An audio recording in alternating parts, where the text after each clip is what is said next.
Right, we're going to talk about an alternative lifestyle now, because all we've basically done so far is to look at everything that's bad. And like my friend said to me, I've listened to all your lectures, I now drink water and breathe fresh air, how long do I have to live? Or like my friend in the back there said, he closes his eyes and he says to the Lord, Lord, remove everything from my plate that's bad for me, and now he's scared there's going to be nothing left when he opens his eyes again. Well, is there still something to eat, or is there nothing to eat? That is the question we'll have to start looking at. Remember, we spoke about per capita meat consumption and how it affects your lifestyle and your health, colon cancer incidence. Obviously, we saw that animal products are problematic. They are correlated to cancer, and we looked at animal husbandry, we looked at osteoporosis and what effect it has, and all these issues. I perhaps would like to share just one little experiment that we did as well. Because sheep were developing skew legs, we decided to have a look at what the effect of the diet is that they were feeding these animals as to why they were getting skew legs. There's a sheep with slightly skew legs, and there's one that can hardly walk from the skew legs that it has. And when we analyzed their bones, those that had received animal protein had a low calcium to phosphorus ratio in the bone. So they had a decline in the various bones, the vertebrae, the ribs, and the cannon. In all three of them, the more animal protein one added to the diet. And these days they feed these animals fish meal, carcass meal, bone meal, all of these things. When we compared those that received animal protein versus plant protein, the calcium loss, as you see there again in the sheep, was 3 times as great. Deformity in those that got animal protein was much higher than those that received plant protein, and calcium to phosphorus ratios in the bone were very low when they received animal protein. And generally speaking, this is what we found. If we look at this little graph over here, we found that if we gave them plant protein only, at a 12% level, they had very good bone development. If we added 3%, 5%, 8% animal protein, it got worse and worse. But if we added 8% plant protein, it actually improved. So plant protein definitely is the way to have a healthy system. We also spoke in the lectures about fear in the food chain, and how animal products today are not what they were in the past, because there are bacterial resistances which are very high, reaching up to 100% levels in many, many cases. That means that bacteria don't work, are not affected by the antibiotics at all. We also compared animal products compared to plant products in terms of toxic levels, and how toxins are increased up the food chain, giving us many reasons why we should avoid these products. Remember, we looked at fish oils and saw that they were just as high in cholesterol as the others, and that plant foods could give you the omega-3 fatty acids, like the avocado, and especially also the nuts and the seed items could give you everything that you required. And these are often arguments which are used as to why one should not become a vegetarian. Where would you get you this? Where would you get you that? Plants give you everything, provided you have a variety in your diet. Of course, if you're going to eat lettuce, leaves, and carrot sprigs, then you're going to have a problem. So one has to make wise decisions when one changes one's lifestyle, and if one wants to avoid all the potential hazards in the animal husbandry industry. Can plants replace meat? The answer is yes, they can. But you have to be wise and circumspect in what you are doing. And the bottom of the food chain should look like this from now on. Active lifestyles, long lifestyles, those are the things that we want. Longevity. The Hunzas, for example, were famous for their longevity and their almost total lack of degenerative diseases. And why? Because they had lifestyles which were largely vegan, vegetarian, active, walking up and down. There are many aspects which confirm that a vegetarian diet is healthier. Even the tabloids today will say vegetarians live longer and also are considerably healthier. For example, if you want to do maximum endurance tests, you will find that those on a high meat diet have the lowest endurance for sustained maximum to exhaustion exercise. Mixed diets, that means lower meat, fat and protein diets, were sort of midway, and the vegetarian diets, high carbohydrate diets, gave the highest endurance rate, more than double that of the other groupings. So science and sports science today has contributed a lot to the breakdown of prejudice against diets. Then there were some very important people who were vegetarians. Albert Einstein was a vegetarian. George Bernard Shaw was a vegetarian. Wilhelm Busch. The McCartneys were. But Linda McCartney died at a very early age, although she was a vegetarian. And people say, well, what's the problem over here? Well, just get hold of one of her recipe books and see what she did. Everything she did was fried in oil. Everything. Now, we looked at the carcinogenic effects of that, and so there are issues that you have to look at. You can't just say, I'm going to give up eating animal products, I'm going to switch to plant products, and then you prepare everything in an unhealthy way. You're going to have a problem. So we have to be circumspect. And of course, there is nothing that can guarantee a disease-free life. It can just give you a greater probability of a disease-free life. And just to show you that beautiful women can also be vegetarian. Both Whitney Houston and Michelle Pfeiffer were vegetarian. Also endurance and marathon running and sporting activities, all of these are enhanced by vegetarian diets. Blood pressure. Vegetarians have considerably lower blood pressure than non-vegetarians. And these are lacto-vegetarians over here, lacto-ovo-vegetarians. If we put a vegan down here, the blood pressures are still lower. In fact, most vegans, when they go to the doctor to have their blood pressure taken, they say, excuse me, are you still alive? Because the blood pressures are very, very low. And that is not a bad thing at all, provided you're not dizzy. That simply means that your blood vessels are still supple and flexible and don't need one high pressure to pump the blood through there. They're not constricted. And then if you're going to buy food in environments that are not so sanitary, like this one over here, where would you prefer to buy? What would you prefer to buy? Vegetables from this man, or would you prefer to buy chickens or meat in a circumstance that looks like this with the flies buzzing around? Well, even in the worst of circumstances, you're still going to be safer with the vegetable products than with the others. And you don't know what these things have been eating and what they have been fed. Now, what about the vegan-vegetarian lifestyle? Isn't that a dangerous lifestyle? And isn't it a fact that if you become a vegetarian, you should look something like this? Most people have an idea of a vegan-vegetarian as a thin, little, pale, little individual, hardly capable of moving. That's the sort of idea that they have of these people. And let's face it, some of them are like that. And the reason why is because they've thrown everything off their plate and substituted it with nothing. And then they become something like this. And it is a sad state of affairs. American Journal of Clinical Nutrition, vegans, vegetarians, whole food omnivores had adequate intakes of most nutrients and were exemplars of balance, variety, moderation in comparisons with omnivores in their sample and the general population. Also, they were more in line with current dietary recommendations for nutritional intakes than were omnivorous diets.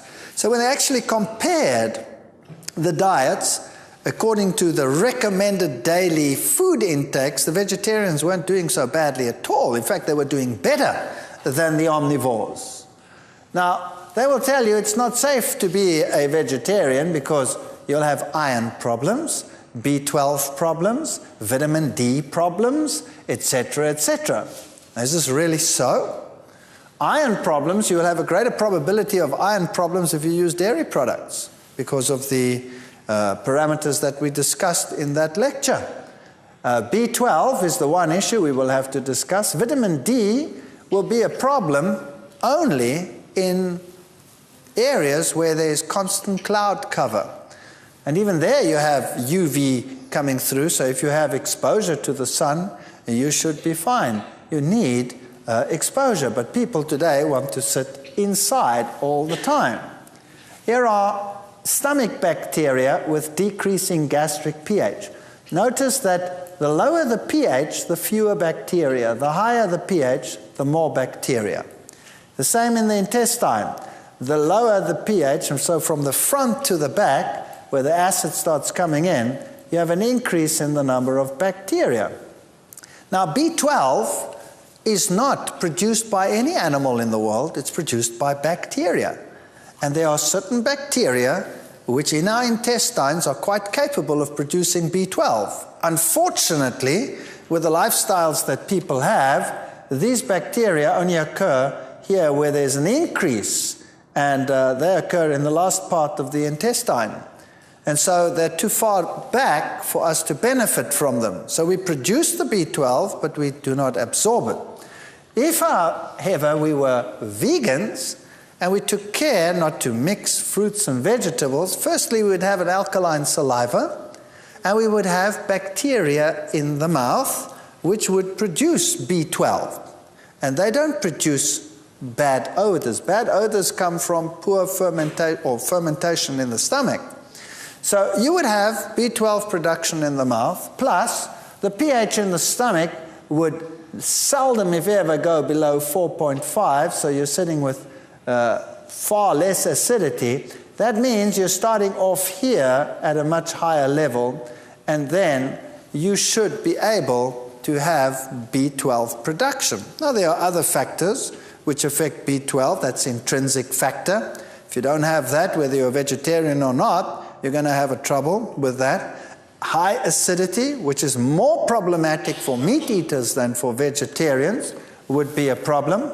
And in fact, most of the world's population is largely vegetarian.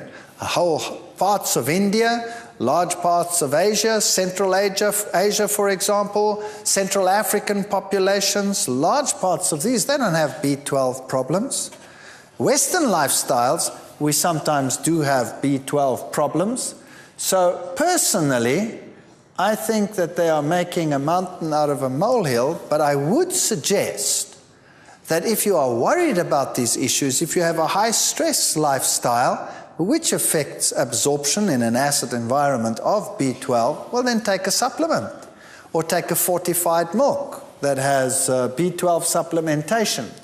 But generally speaking, we do have the bacteria that produce the B12. So my suggestion, as I said again, is supplement if you have a high-stress lifestyle and all of these, or otherwise test yourself regularly. Once a year, have a test, because B12 is maintained in the body for a long, long time, many years, and you won't run out overnight. So if you have regular tests done once a year or so, and you're fine, then you have nothing to worry about. If it's low, well then take a supplement. And the same would apply to people that eat meat. They are just in as great a danger. In fact, more of them suffer from B12 deficiency than anyone else. If we look at minerals, we need all these minerals: calcium, potassium, iron, manganese, fluorine, selenium, tin, phosphorus. There's a whole host of minerals that we need. And you will find that they have all these different functions. They're in bone, act for alkalinity, blood, they're antioxidants, they're for thyroid function, enzyme functions, you name it. And vitamins and minerals have to interact with each other.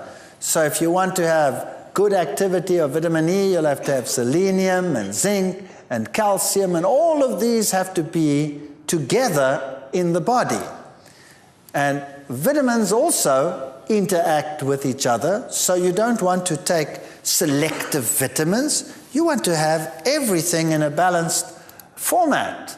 And the minerals interact with each other, and no one mineral is an island and independent of each other. And here's a major problem in the world today. You see, plant foods can produce vitamins, sometimes if they're not mineral dependent, just by photosynthesis. But where do plants actually get their minerals from? They get them from the soil. Now, what if the soil in an area is depleted? What do you do then? Well, then you have mineral-poor plants. And if a plant is mineral-poor, then it has the problem that it doesn't fight infection so well. It's very prone to pests coming and taking advantage of the situation. And so the problem is that they start spraying these plants more and more and more. And most farmers only substitute their ground with about 5 or 6 minerals. They don't take care of all the minerals. We need all the minerals. So the very best thing that mankind could do is to reintroduce organic farming, where they make sure that their soil has every single mineral required for growth. That means you start using rock phosphates and calcitic limes and things like that, which have every mineral under the sun as your basis, and start producing plants like that. Now, that's a little bit more expensive than the other fertilizers, but the rewards would be tremendous. That's one issue. If you're living in an environment and these plants are too expensive, and you don't even know whether they're doing it right or not, then I suggest you get foods from a variety of places. And then there's one other thing I would like to talk about while we're busy with minerals, and that is salt. The scientific world tells you that you should not use salt at all in your cooking because it produces high blood pressure and it's bad for you and what have you. And people develop all kinds of diseases. And if you're really, really run down and really, really sick, and you have money to burn, then the Europeans in particular, they like going to these cure places where you have the hot springs with the mineral-rich waters and the salt waters, and they go and lie in the salts and they drink this water that comes out of and they feel like $1 million and their blood pressure comes down and everything is right. So they're using a salt cure to solve their problem.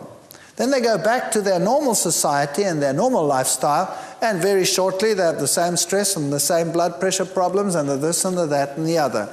Now, I have a problem here. How come the salt can actually cure some of these things and the salt cause the things at the same time? Does it make sense? It doesn't really make much sense if you think about it in those terms. Now, what is the main salt that is used in the world today? It's sodium chloride. Now, salt should have 84 minerals. Rocks out there, sea the salt in the sea contains 84 minerals. And the fish and the animals in the sea without pollutants now are perfectly happy and have lived there for thousands of years, quite happily, reproducing and not being diseased, although there's a lot of salt in that water. But it is 84 mineral salt. Now, unfortunately today, when they harvest the salt, what they do, industry has so many requirements for various catalysts and various elements that they refine the salt and they take all those elements out. And eventually they leave you with 2 elements, sodium and chloride. If they could refine them, they would do that as well and sell you only the sodium and only the chloride. But unfortunately, the sodium would explode and the chloride would kill you.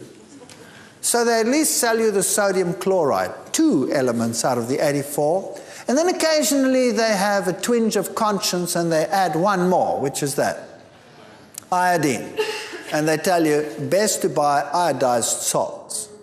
And now you start cooking with 2 elements. Just do a simple test. Take sea salt, which has 84 elements, and put it on your tongue, and just rub it around there. and see how long you last. You'll last for a long time. Eventually, it actually tastes quite pleasant. And then you take normal table salt, sodium chloride, and you put that on your tongue, and you see how long you last. And you'll see it'll burn your tongue like crazy, and you won't be able to handle it. And it'll have this sharp taste. So my suggestion is, when you start using a little bit of salt, because without salt everything tastes kind of bland, doesn't it? Use sea salt. Why not use sea salt? Or better still, if you can, rock salt. In some areas you get rock salt cheaply, but sea salt would be just fine. They use sea salt in any case. A good suggestion would be to use a little bit of sea salt. You know what? It'll taste better as well. Once you get used to it, it tastes a lot better.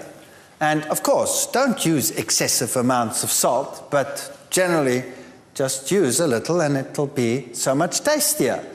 Zinc, they'll tell you that's a problem for vegetarians. That's not true. If you look at beans, for example, they have relatively high levels of zinc in them.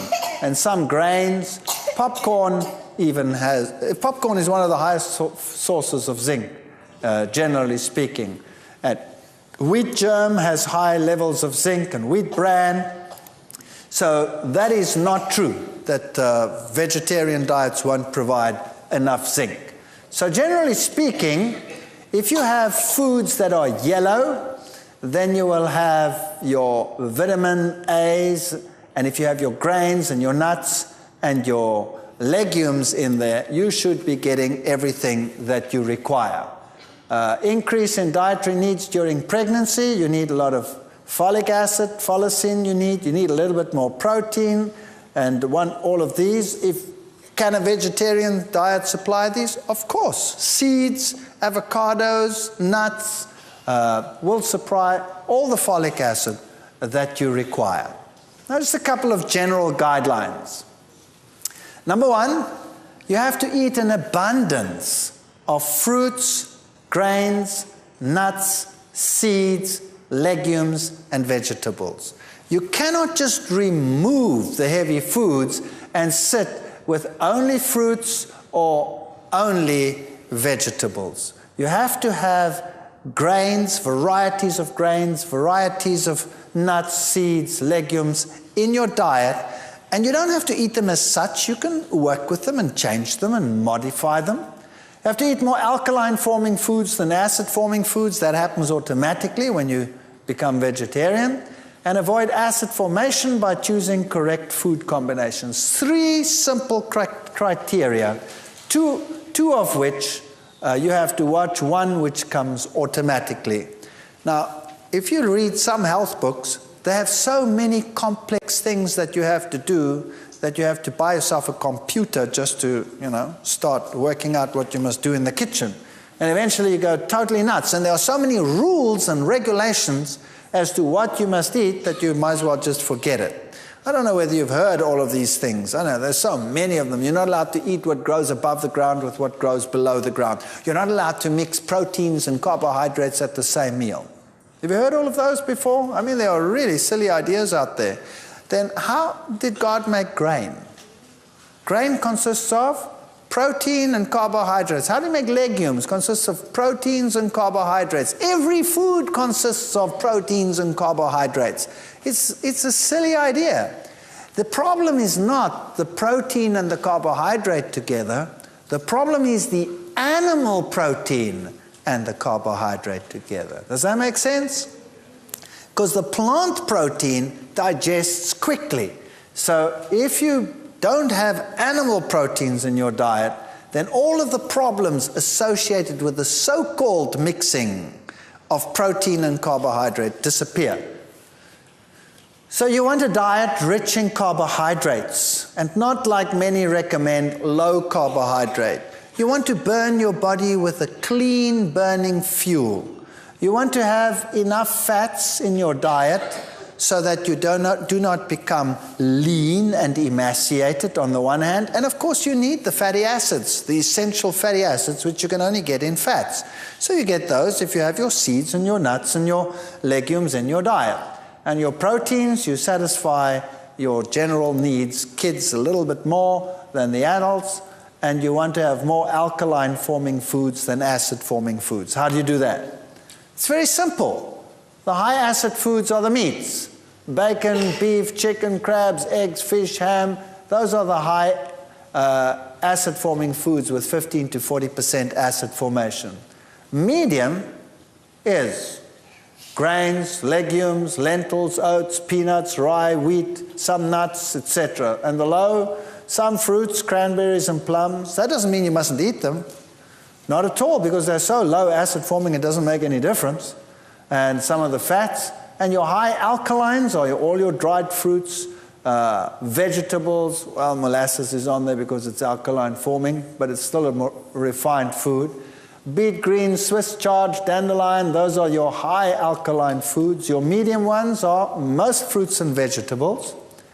And some legumes are actually alkaline forming. Particularly if you're now old and you have a little bit of arthritis problems and things like that already, then it's good to introduce things like lima beans, navy beans, peas generally, chickpeas, all of those, nuts. The only alkaline nuts are almonds, chestnuts, and coconuts. The almond is a very good nut. And then you have some grains that are alkaline, like millet. Millet is an excellent grain. We'll talk about that in a moment. Sorghum. And then, of course, your kidney beans, snap beans, soybeans, all of this is alkaline forming. This is excellent food. So once you cut out the animal products, you don't even have to worry about acid alkaline diets. By the way, it's the minerals that are acid producing more than anything else. So your alkaline minerals abound in fruits and vegetables.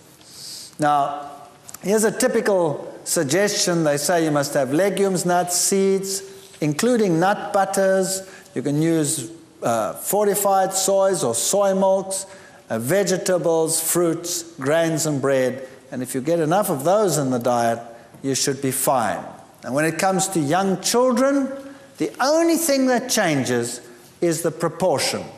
So you want to have cereals in the diet, you want to have fruits pureed, but when it comes to the energy foods, you want more of those in children's foods than in the others. So cereals, fruits, protein foods, green leafy or yellow vegetables will supply every single requirement that you need. And you can see that all of it is being met, or 99%, with just a very moderate intake. Some useful equipment that you need. A good blender is very useful in vegetarian cooking, because you're going to start making nut creams and nut butters and milks and sauces and things like that, and cheese substitutes and all kinds of things. So a good blender is a very, very good investment. Now, when I talk about a good blender, I mean that one that has a powerful engine and one that will really spin. Because if you buy a weak one, it won't do the job. It'll irritate you. It'll chop the things around, and you'll have gritty pieces in your mouth when you want to find cream, for example. It'll be most unsatisfactory. So rather invest in a good blender. A heavy base or non-stick frying pan, waterless cookware might be quite good. And some people like extras like waffle irons, food processors.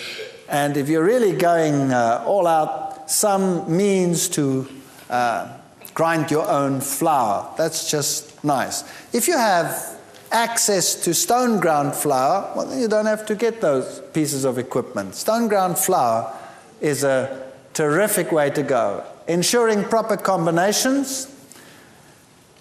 Notice that there are some foods that are neutral. That is, all grains, all legumes, all nuts, all seeds, some vegetables, like those that are high in water, like cucumber, lettuce, sprouts, tomatoes, some people yes, some people no, and the herby plants. Those would be sort of neutral, and some fruits would be neutral, the high oil ones, avocados and olives. Then the fruits is anything else that is a fruit, like an apple, an apricot, banana, and what have you. All of these can be eaten together with this. So you can have a meal which contains a grain. Let's say bread, a roll. And you could have a patty on there which is made of legumes and nuts. And you can have lettuce on there, and sprouts on there, and tomato on there. And you can have a sauce on there which you make with seeds or nuts, combinations. You can have avocados as a butter and olives in there and eat it with all that fruit. So you can have a terrific meal with a table full of fruit and bread and spreads and all kinds of stuff and patties, but you don't mix your vegetables in there. So if you want to have a meal with vegetables, then the vegetables are also compatible with any one of those. But the vegetable and the fruit together, they're a problem. Now that's a very interesting thing. You see, the fruit digests the fastest. These, if they are all of plant origin, digest second fastest, and the vegetables, which have hard, compact cell walls, digest the slowest. So if you mix these two, you will actually get fermentation. Whereas if you mix those two, you don't get fermentation. Mixing fruits and vegetables, no fermentation. The time is not long enough difference for fermentation. Mix vegetables and the grains and legumes and nuts, etc. Time is not long enough for fermentation. Mix the two together, you have a problem. So that is just to keep a nice alkaline system. It makes a big difference in terms of, for example, acidity and also just alertness. It's not a law of meats and Persians, and if you are a guest somewhere or you do not have the possibility of always doing this, then it's no big deal. If I do it, for example, I'm quite sensitive to this because I actually take care not to do it. If I do it on occasion, I feel the difference. I feel I have less energy. So these are sort of the neutrals that you can eat with any category of food, with fruits or with vegetables, whatever. Grain-legume combination is always a good combination because of the protein. It gives you a perfect protein. So a diet that contains grains, nuts, seeds, fruits, vegetables will supply a superb blend of nutrients. And the African diet, as we said, is legumes and grains, and that is their protein source. Then they have lots of vegetables and lots of fruit. And now let's talk about whole foods. What is the power of a whole food plant? Number one, it exceeds that of their component parts. So if you take the things apart and you eat them separately, like in refined foods you would have to do that, you do not have this enhancement that you get in the whole food plant. Secondly, 1 cup of cooked kale has 50 milligrams of vitamin C and 13 international units of vitamin E. That's pathetic. That's pathetic. The antioxidant potential of 1 cup of kale is equal, however, because of the other components, to 800 milligrams of vitamin C and 1,100 units of vitamin E. So you could be looking at 13 and say that's pathetic, but because of the other components which boost it, it's actually that much. And the balance is so much better.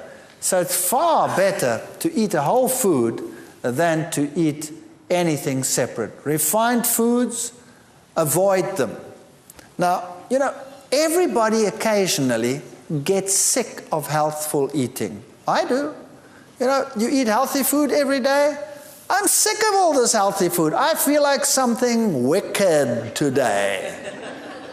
Well, then you go out and you eat something wicked within certain parameters, if you know what I mean. You don't go and slaughter an ox now. But a refined food occasionally, who cares? Or something really sweet and disgusting, who cares? As long as that's not your lifestyle. Don't become fanatical about food, because you'll not only make yourself but everyone around you miserable. And try never to see what other people eat. It's not your business. What you eat is your business. And what they eat is their business. Set a nice example and people will like to follow it. Don't refine it. If you can, use it. Now, what does that mean? how do you think whole foods? What do you do? What do you do if you find a pile of nuts and seeds and stuff like that? Do you go clonk, clonk, clonk, clonk, put it on your plate and say, there. You want to be a whole food fanatic? Go and eat it. No. You must learn what to do with them. You must change these things. These are whole foods. Those are whole foods. And variety, variety, variety is the spice of life. By the way, eating breakfast saves lives. Possible reducing the risk of a heart attack. If you have a problem during the day and clot potential, those people who are breakfast skippers have a 2.5 greater probability, in other words, 2.5 times the risk category to a person that eats normally and has breakfast. So 2 to 3 hours after awakening, if you had breakfast, you are better off than if you do not have it. The advantages of eating breakfast is more efficient problem solving, improved memory, improved verbal fluency, attention span, better attitudes, better scholastic performance, and that's a good reason why you should have breakfast. These are all the nice whole foods you can find in some stores. Now let's think about what to do with specific foods. For example, grains. You are now thrown out a lot of things. You've thrown out dairy, you've thrown out meat, you've thrown out all of those things. Now, what to replace them with? Now you have to start thinking grains. You know, if we were to take the grains in the world and put them into tiny little packets, just like this, we did this once in South Africa. We went to a seed store and we bought all the different edible grains and put them into tiny packets, and we packed them around the hall from one side all the way around, right round, and said to the people, you go and look at all those grains. And they were stunned. All the grains that you can buy, all the sorghums and the various wheat types and the eastern grains and the millets and all these wonderful things, just hundreds of different grains. So there's barley, for example, which is a rich mineral food and is rich in B5 vitamin. So if you have B5, that promotes fat metabolism. So if it's cold, if it's winter, for example, just a touch of barley in something, in a stew, or a little bit of barley mixed in with rice that you're cooking, and you have a better heat production. Maize, for example, is an excellent food. These are all the different grains that you have to start thinking about and what you can do with them. Millet is a fantastic grain. It's a wonder food. It's China's oldest grain. It can replace eggs in all patties, pancakes. Millet patties are fantastic. Just fry a little bit of onions. You don't even have to use oil to fry onions. You can just use a dash of water and a dash of something to make it a little bit flavored, whatever it is, soy sauce or whatever, and then just saute them until they go brown and sticky, and keep turning them around, and add that to a patty with cooked millet and a little bit of oats to bind it, and you have a wonderful patty. It replaces eggs. It's very high in iron. It's high in vitamin E, and the great thing about it, it's an alkaline grain.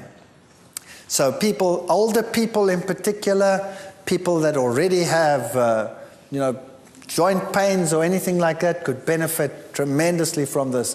And what is even better, it's a complete protein. So for children, it's a wonderful grain. Protects against arthritis. It's one of the alkaline grains. It's high in lecithin. It's a complete protein. Added to bread, cookies, muesli, soups, casseroles, whatever. You can do marvelous things with millet. Just cook a little bit of millet. If you want to make a spread, cook together until soft, just like you would cook rice. 1 cup millet, 2.5 cups water.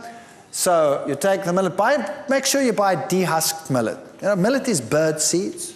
You know how birds live and how long they live just off millet, nothing else? They do very well on millet, so we could do well on millet, but we don't have beaks. We have teeth. And birds dehusk the millet, and then the husks lie down there. If you bought it husked, you would have a chewing experience par excellence. So just like any other grain, you have to buy it dehusked. A little bit of salt, good salt, You can put something to make it yellow. You could just, for example, use a little bit of turmeric. If you don't want to use turmeric, use a tip of a carrot and blend it in there, then it goes yellow.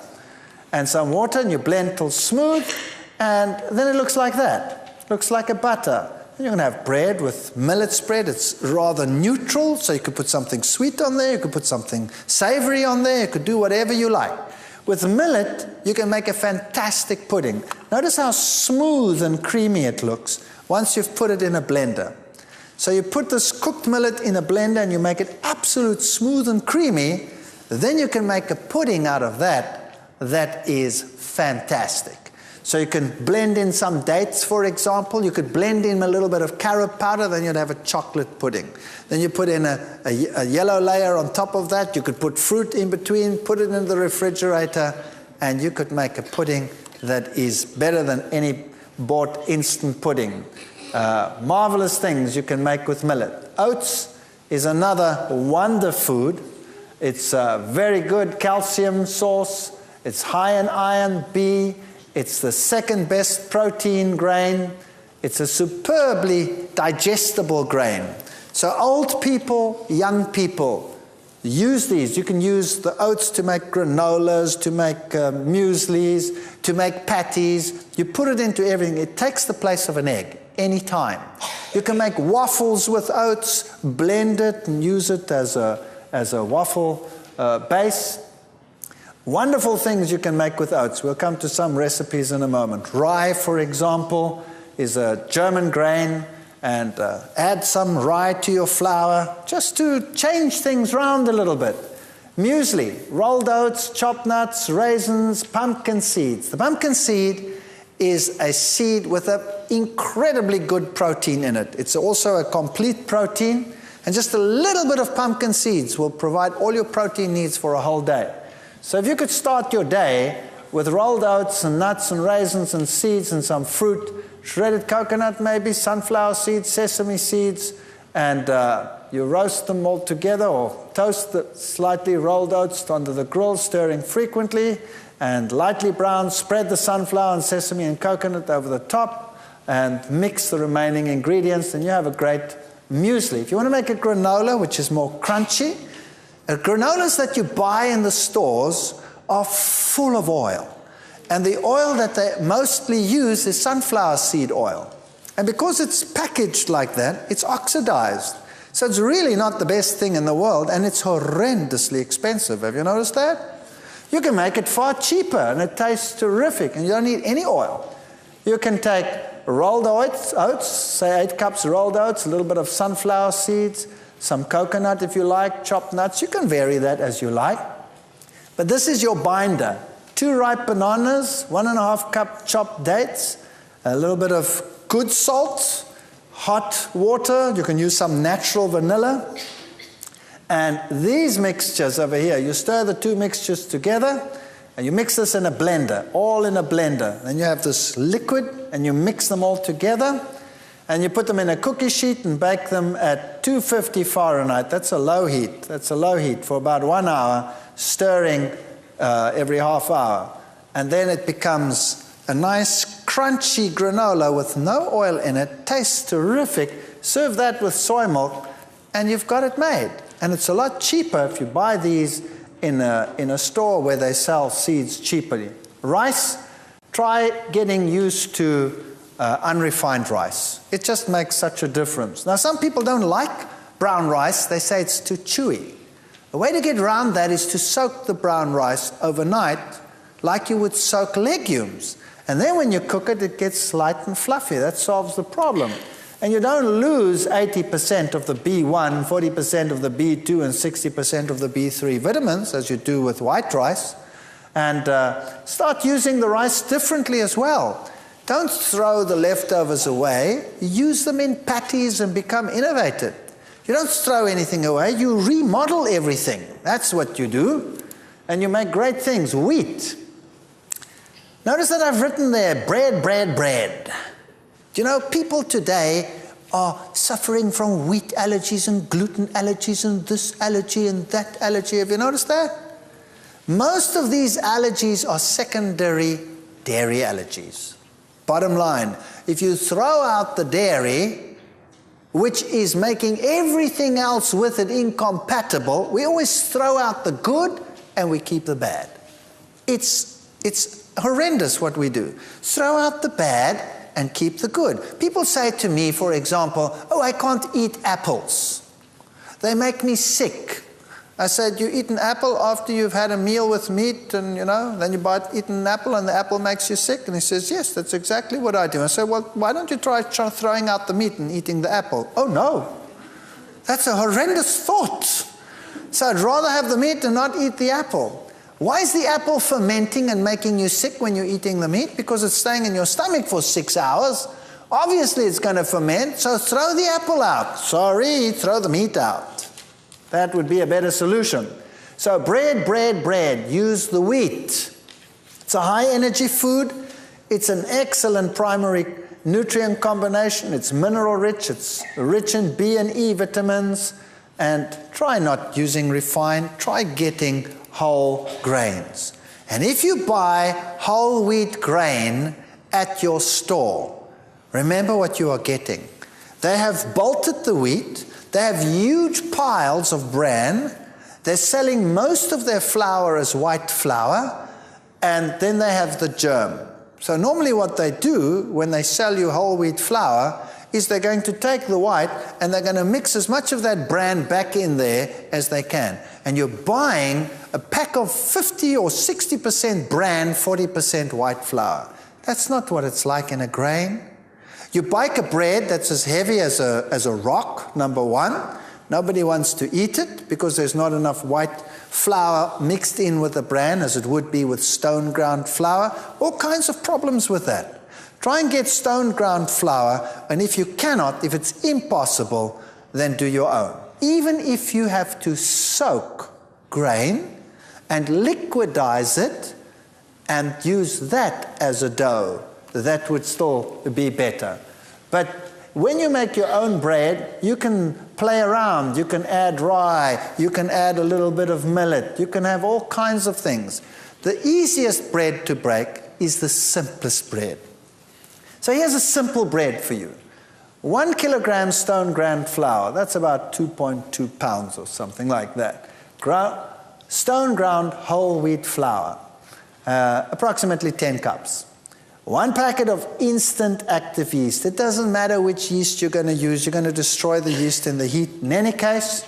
And a little bit of good salt. 1.5 tablespoons of good salt, not sodium chloride. Then you blend together 900 milliliters of water, and then you can add anything sweet. It doesn't matter what it is. You could add white sugar. It wouldn't make any difference. You know why? Because the yeast is going to utilize it all. It's going to just use it up if you don't put too much in it. But it's also good to use, let's say, fruit. You could use a little bit of raisins. Half a cup would be a little bit much. I would say a 1/4 cup raisins or a tablespoon raw brown sugar. Or you could use honey. You could use molasses. You could use something sweet like an apple. You could grind it up and or liquidize it, and that could be your sweetener. So 900 milliliters of warm water, that's about almost 2 pints, and then something sweet. Best would be liquidized currants would be the very best because they're very high in iron. And mix that in there, and then knead your bread. Knead your bread, and knead your bread, and let it rise, and punch it down, and knead your bread, and then you mix and develop the gluten so that it's like chewing gum, like chewing gum. If you then put it in the oven, all the air that is produced by the yeast gets trapped, and the bread rises nicely, and you bake it in the oven at a relatively high heat to begin with to stabilize the bread. Then you'll have a light, sweet bread. If you do not mix it properly, what's going to happen is the gas is going to produce, the bread will go up. There's not enough chewing gum to trap it, to blow a bubble. So what happens? The bubbles pop, and the bread goes, and you bake a perfect brick. And you need a chainsaw to cut your slices, or you could kill your husband with it if you're angry with him. So a simple bread has very few ingredients. Now people actually say, now hang on a second, is that a healthy bread?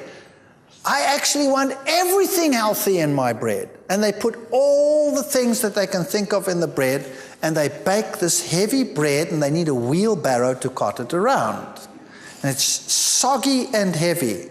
You don't have to build a perfect meal into a bread. You eat the meal that's perfect together with the bread. So you eat all the other things with it and make it a balanced meal. So the simpler the bread, the more likely it's going to work. And once you've learned to eat this bread, all other bread tastes like cardboard.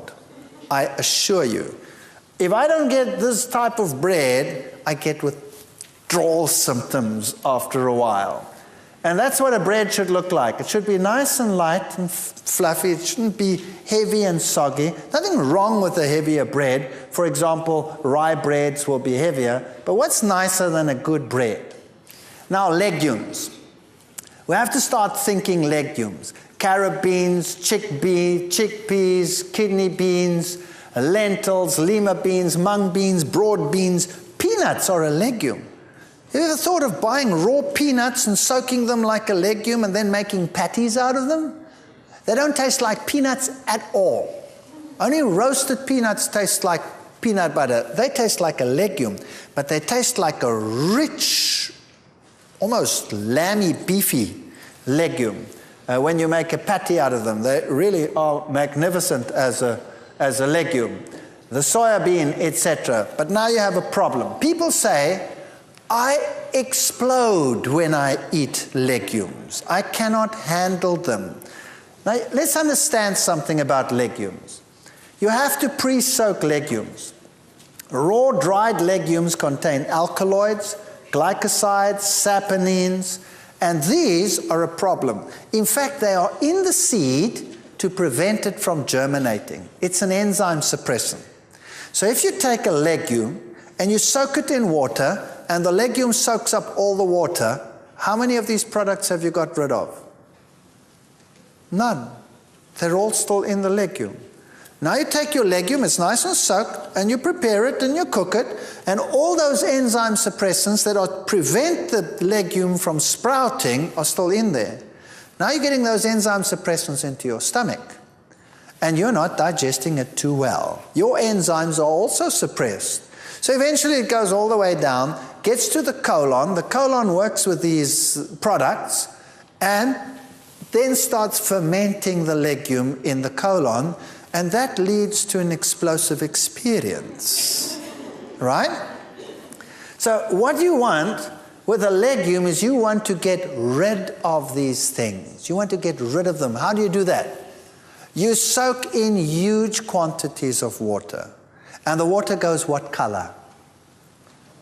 Goes either reddish brown or one of those, right? That's all the tannins and the saponins and the glycosides and the stuff that's coming out. Now, what do you do with that water?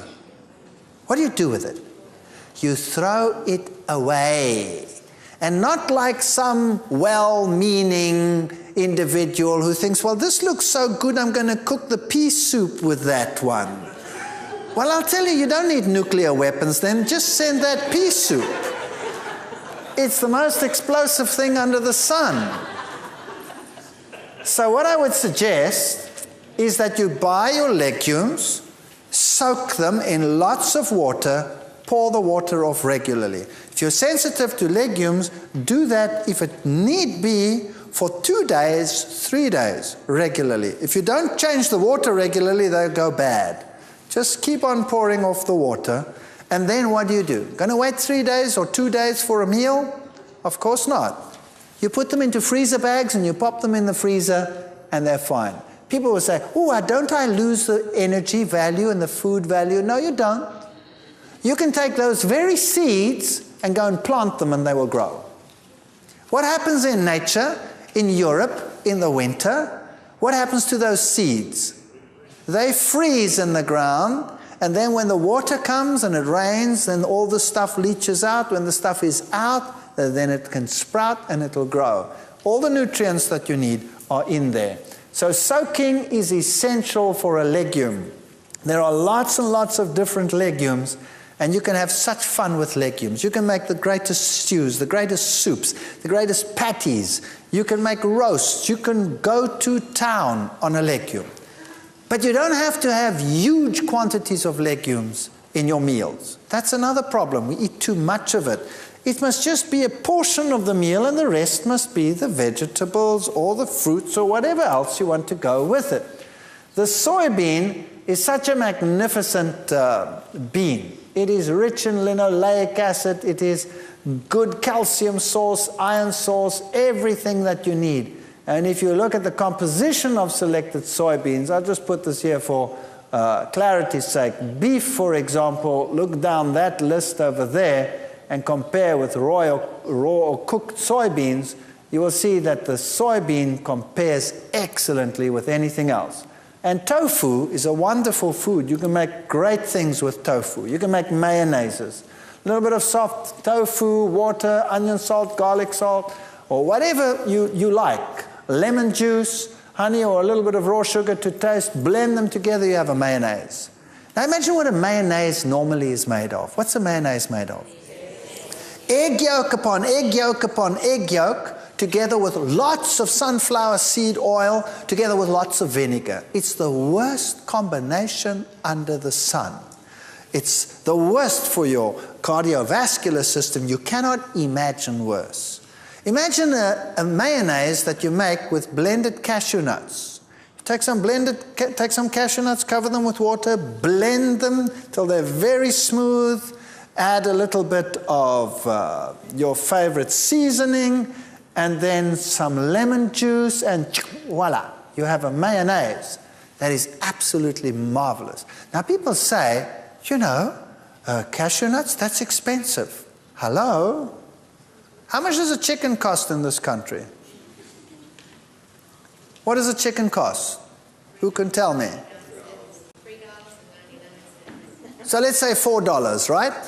So let's say that chicken weighs what? 1.5 kilos. So let's say it's about $3, or let's say $2 per pound. Is that about right? Is that about right? $2 per pound. Good. How much of that chicken is bone? At least half of it is bone. So you're not paying $2 per pound, you're paying $4 per pound already for your chicken. Now, how much of that chicken, once you have deboned it, is water? 70% of it is water. So how much are you paying for your chicken? Well, you go and work it out. You're paying anything up to $7, $8, $9, $10 per pound for your chicken. It's a very expensive meal. It looks cheap, but what you're getting is water, 70%, what you're paying for. If you buy cashew nuts, how much of it is food? 100%.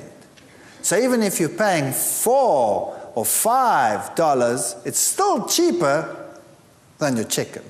So don't tell me cashew nuts are cheap or expensive. All right, and you need very little to feed a whole lot. You can make great mayonnaises with tofu. You can make omelets with tofu. You can make, there's so many things. Go to any Korean or Chinese person and ask them, what do I do with tofu? And you will be stunned. So go to the various nations that use these foods. Omelets are terrific with tofu. Half a cup of tofu, you can use a little bit of rice flour, add a little bit of cashew, ground nuts, that would be great, liquidized.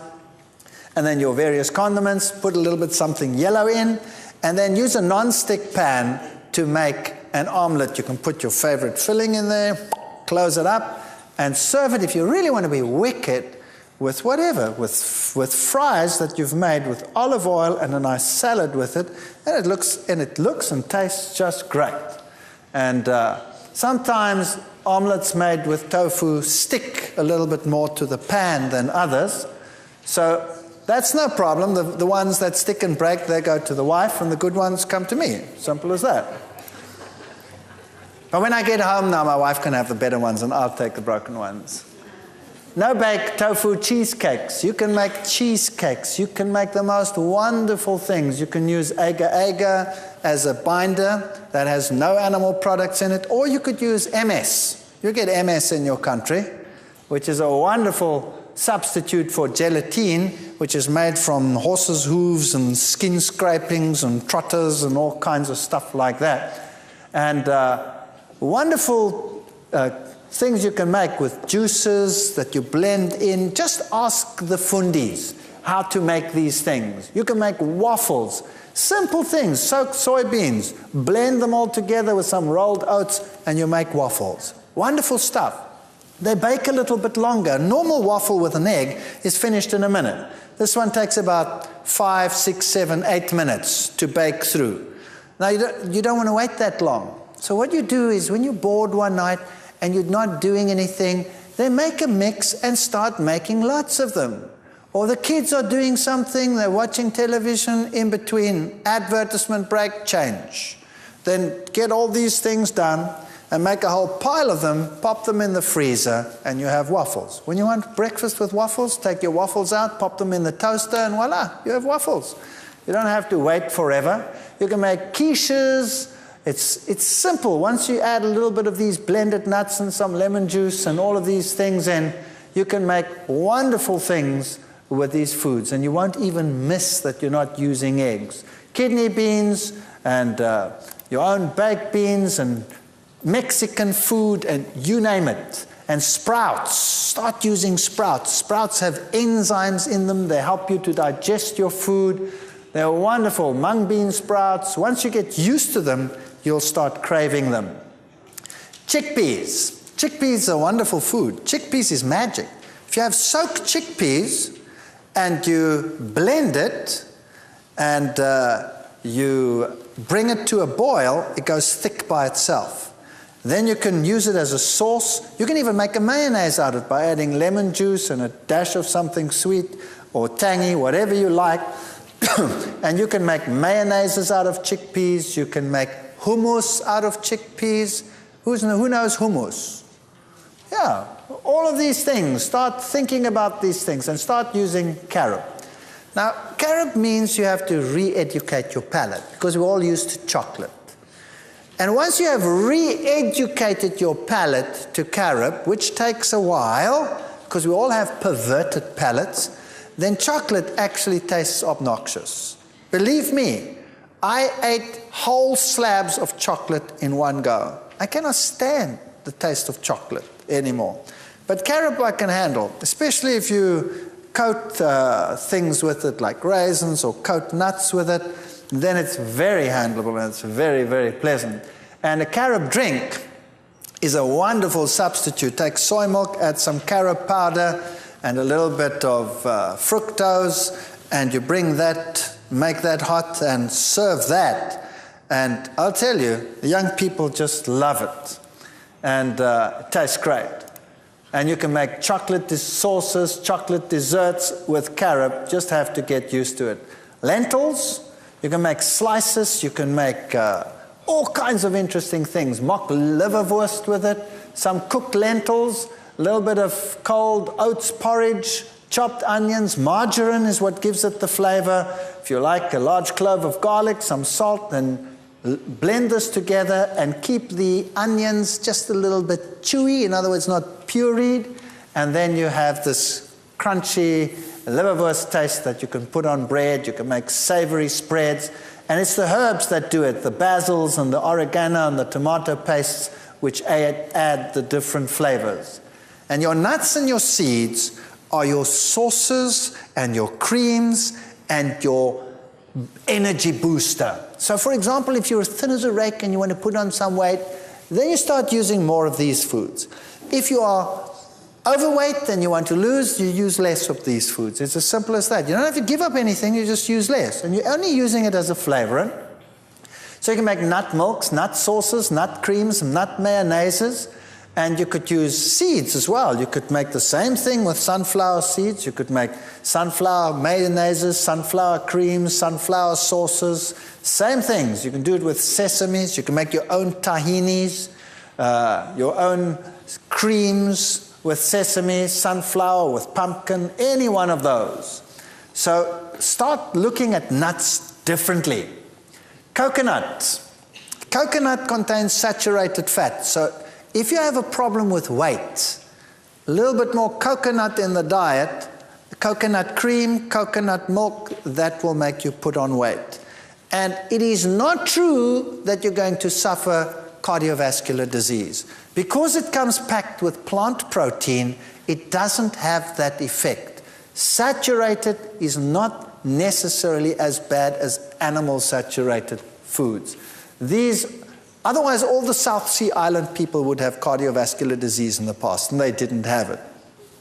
So my wife, for example, she tends to be on the leaner side.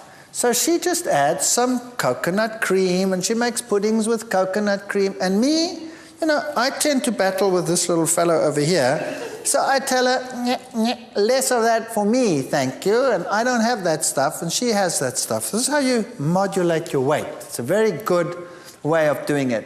Nut mayonnaises. Cashews, a half a cup of cashews. You could use sunflower seeds, but the cashew one just tastes pizzazzier. Water, so you could use some fresh garlic if you wanted. You could leave it out. Onion powder, some good salt, lemon juice, and if you want to have a slightly sweet sour, you could use a little bit of honey or something like that. And it's so simple. You just blend it together until smooth, and then you add the lemon juice and it goes thick by itself. And then you have a mayonnaise. If you take that same sauce and you put it in a saucepan and you bring it to a boil, it makes the creamiest stroganoff sauce that you can imagine. If you have a patty and you put that on top as a butter, it is absolute wickedly good. Pimento cream sauce, you make the same sort of thing with the cashews or the sunflowers, and instead of putting cheese on your pizza, when you make one, you pour this over your pizza and you pop it in the oven and you bake it with that, and it's delicious. And once you start getting used to that, cheese actually tastes like rubber after that, and you won't want to change. Lasagnas, if you use your noodles and your tomato and your onions and your whatever you want to put in between, and then you put this cashew cream sauce in between your layers and one on top, and you bake it with that, the aroma is enough to kill you, in a nice way, of course.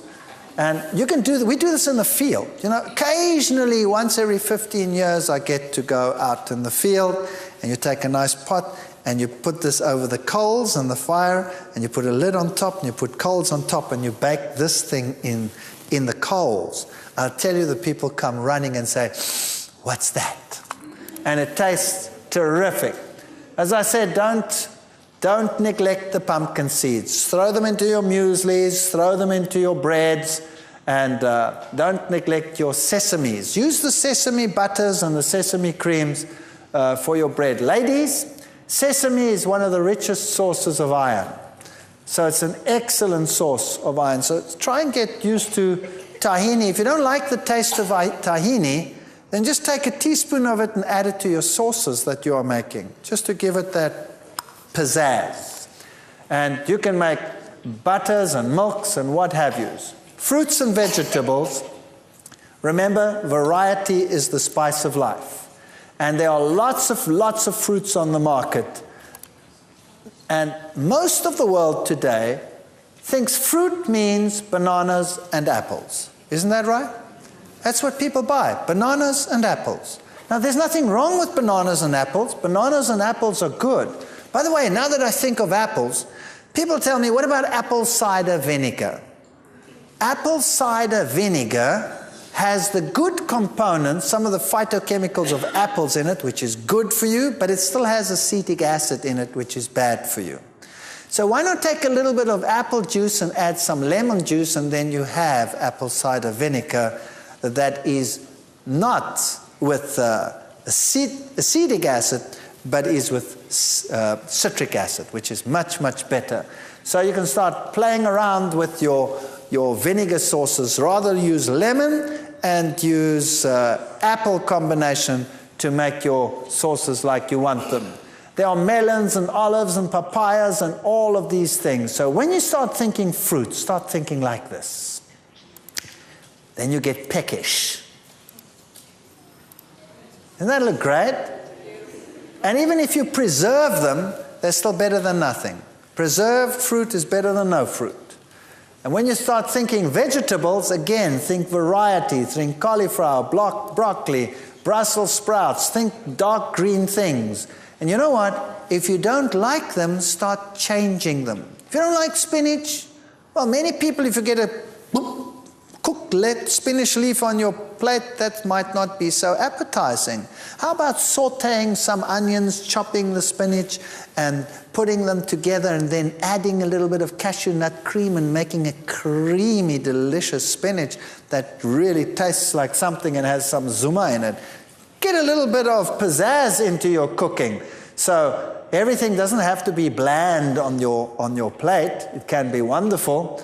And start becoming innovative. Start thinking what to do with the leeks and the garlics and the onions. And remember, these are your top 10 fruits in the world in terms of the antioxidant power that they have in them. Strawberries. You live in a strawberry country.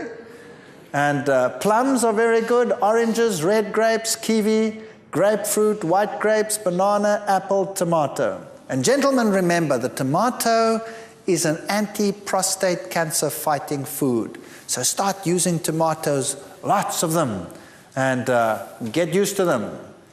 And the antioxidant vegetables, I wouldn't put corn on that list because that to me is a grain, but nevertheless, leave it there. Kale is very good. Spinach, Brussels sprouts, alpha, broccoli, beets, red bell peppers, onions. I would put cabbage in there as well as one of the best antioxidant foods. So the cabbage family in general, kale of course is part of the cabbage family, and wow, that's a power food in terms of iron and in terms of calcium. Wonderful food. So start using these things. Food sources that fight cancer.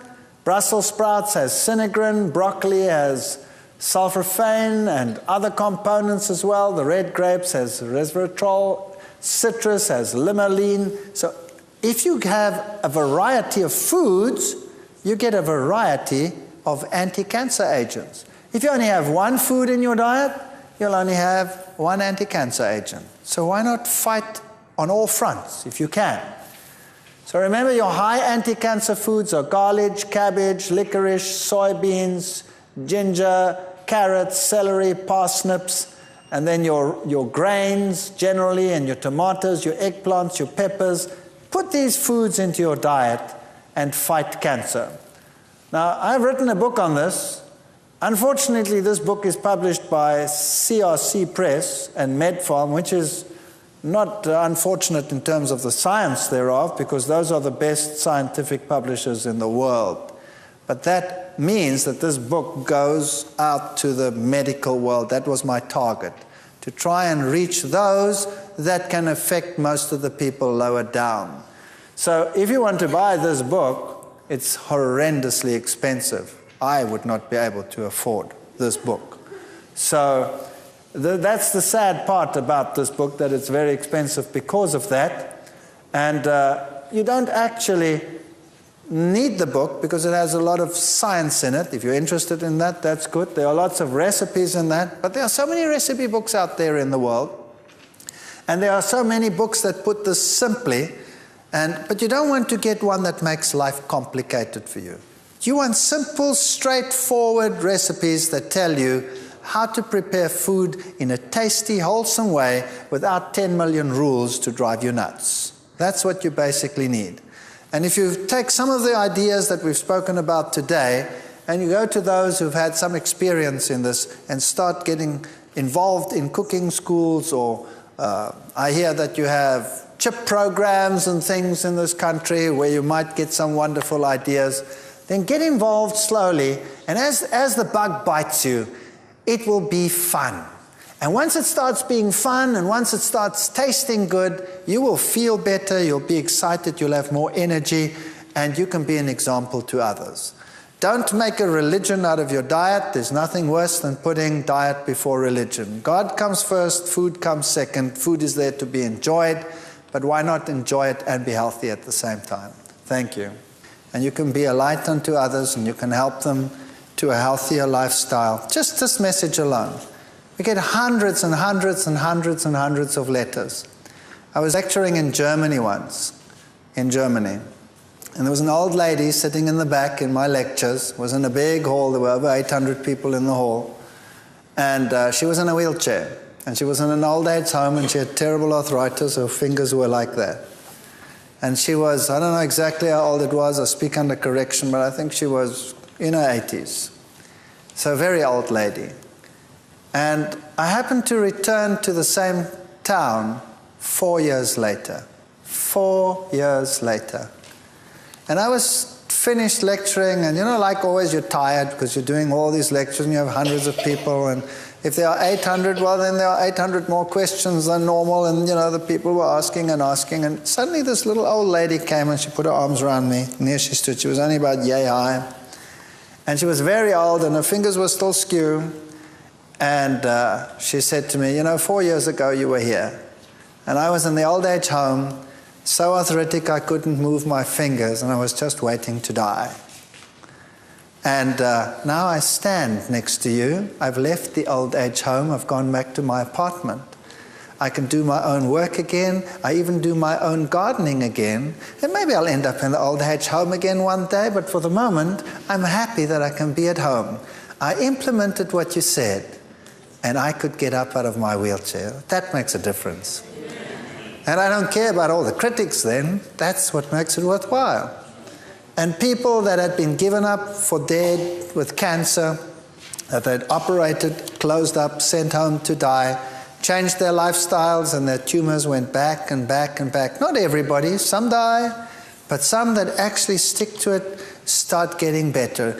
And we've got just piles and piles of letters, and it just makes sense to tell people how God, if you think how God had put everything together there in the beginning, He tells us what the original diet was. Obviously, if we're going to give the body what it was designed for, it's going to be the best. Who does not want you to be healthy? The devil doesn't want you to be healthy.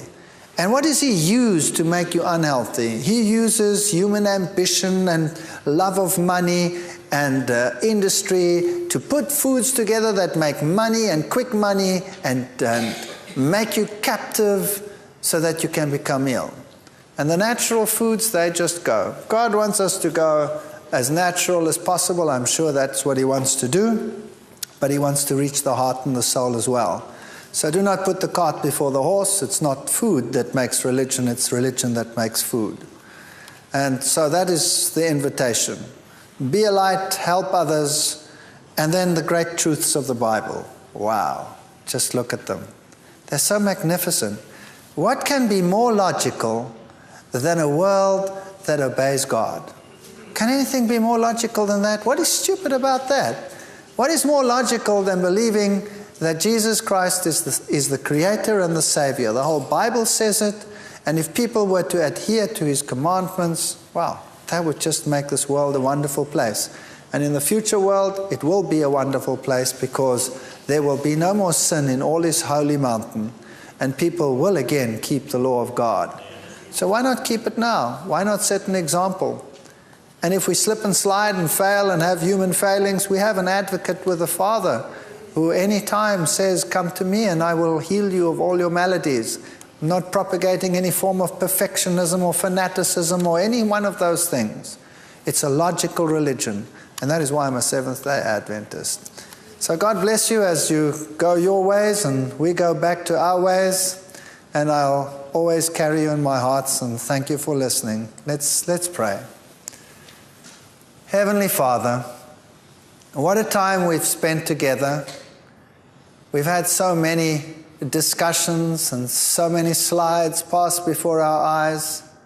But the bottom line, Lord, is that you are King of Kings and Lord of Lords. And all the slides, if there's one idea that has come up, and that is that it's not worth it to have our kingdom on earth, but that we should long for our kingdom with our Heavenly Father. If that thought is paramount in our minds, then we will have achieved something in this place called Baton Rouge. And Lord, if a little light has been kindled, and lights in general have been kindled, let them not die, but let them turn into a raging fire that will consume not only this city, but all the surrounding ones and eventually even the whole world, so that the world may be lightened with your glory. And Lord Jesus, I commit everyone here to your care, as only you care, one who has given his life for those who are just sinners. Surely you will take care of everyone that is here. I pray for your blessing upon them, your watch care, your angels to guide their paths, their decisions, and their life as it proceeds from now on. And may we have the privilege, Lord, of one day, everyone represented here, standing with you on the sea of glass as we go to the heavenly Jerusalem. And may we one day in the earth made new ponder the little time that we spent here together and say, Lord, it was worth it after all. Your blessing is what we need, for without it we perish. I pray in Jesus' name, amen.